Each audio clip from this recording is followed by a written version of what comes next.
जीवन दान का आदर्श। जीमूत वाहन और शंखचूड़ की कथा।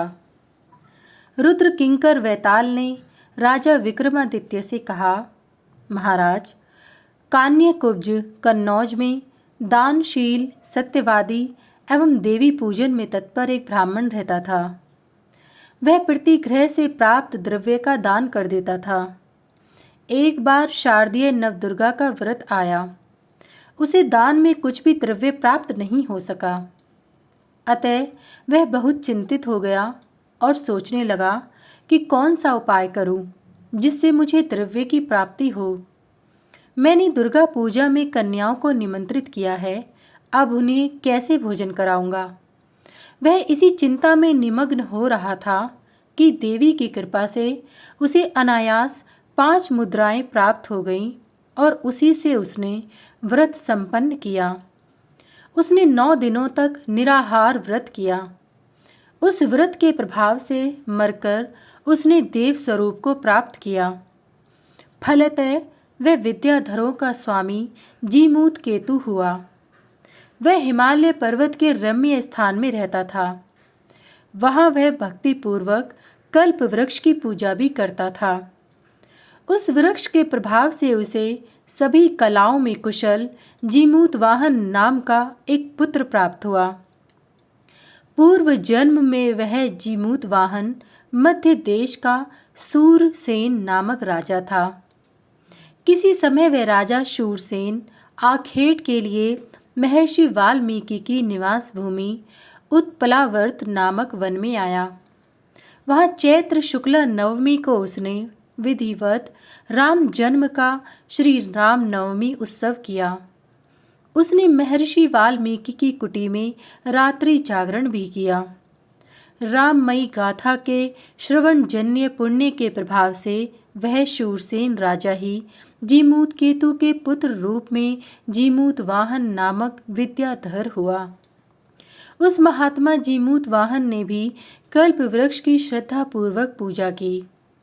1 वर्ष के भीतर ही प्रसन्न होकर उस वृक्ष ने उससे वर मांगने को कहा।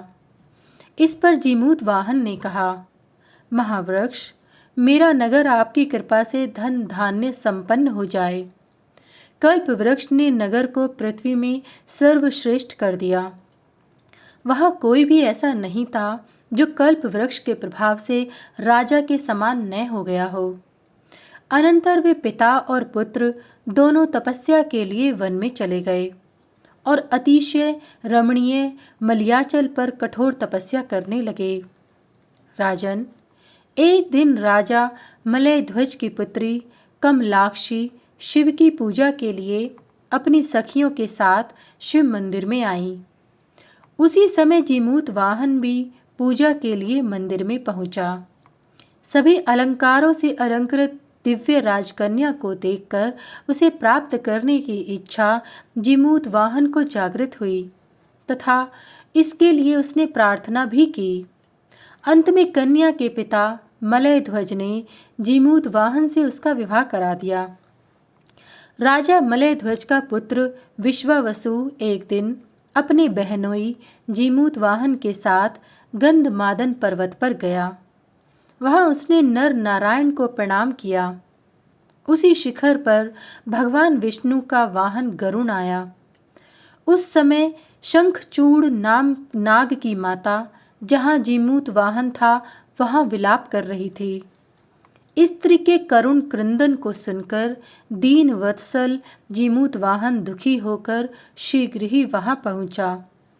वृद्धा को आश्वासन देकर उसने पूछा, तुम क्यों रो रही हो? तुम्हें क्या कष्ट है? वह बोली, देव, आज मेरा पुत्र गरुण का भक्ष्य बनेगा। उसके वियोग के कारण दुख से व्याकुल होकर मैं रो रही हूँ। यह सुनकर राजा जीमूत वाहन गरुण शिखर पर गया। गरुण उसे अपना भक्ष्य समझकर पकड़कर आकाश में ले गया। जीमूत वाहन की पत्नी कमलाक्षी आकाश में गरुण के द्वारा भक्षण किए जाते हुए अपने पति को देखकर दुख से रोने लगी। परंतु बिना कष्ट के खाए जाते उस जीमूत वाहन को मानव रूप में देखकर गरुण डर गया और जीमूत वाहन से कहने लगा, तुम मेरे भक्ष्य क्यों बन गए? इस पर उसने कहा, शंखचूड़ नाग की माता बड़ी दुखी थी। उसके पुत्र की रक्षा के लिए मैं तुम्हारे पास आया। जब यह घटना शंखचूड़ नाग को मालूम हुई तो दुखी होकर वह शीघ्र ही गरुड़ के पास आया और कहने लगा, कृपा सागर, आपके भोजन के लिए मैं उपस्थित हूँ। महामते, इस दिव्य मनुष्य को छोड़कर मुझे अपना आहार बनाइए। जीमूत वाहन की महानता और परोपकार की भावना देखकर गरुड़ अत्यंत प्रसन्न हो गया और उसने विद्याधर जीमूत वाहन को 3 वर दिए। अब मैं आगे से कभी शंखचूड़ के वंशजों को नहीं खाऊंगा। श्रेष्ठ जीमूत वाहन, तुम विद्याधरों की नगरी में श्रेष्ठ राज्य को प्राप्त करोगे और 1,00,000 वर्ष तक आनंद का उपभोग कर वैकुंठ प्राप्त करोगे। इतना कहकर गरुड़ अंतर्हित हो गया और जीमूत वाहन ने पिता से राज्य प्राप्त किया तथा अपनी पत्नी कमलाक्षी के साथ राज्य सुख भोग कर अंत में वह बैकुंठ को चला गया। वैताल ने राजा से पूछा, भूपते, अब आप बताइए कि शंखचूड़ तथा जीमूत वाहन, इन दोनों में किसको महान फल प्राप्त हुआ और दोनों में कौन अधिक साहसी था? राजा बोला, वैताल, शंखचूड़ को ही महान फल प्राप्त हुआ, क्योंकि उपकार करना तो राजा का स्वभाव ही होता है। राजा जीमूत वाहन ने शंखचूड़ के लिए यद्यपि अपना जीवन देकर महान त्याग एवं उपकार किया, उसी के फलस्वरूप गरुड़ ने प्रसन्न होकर उसे राज्य एवं वैकुंठ प्राप्ति का वरदान प्रदान किया। तथापि राजा होने से जीमूत वाहन का जीवन दान, नाग की रक्षा करना कर्तव्य कोटि में आ जाता है।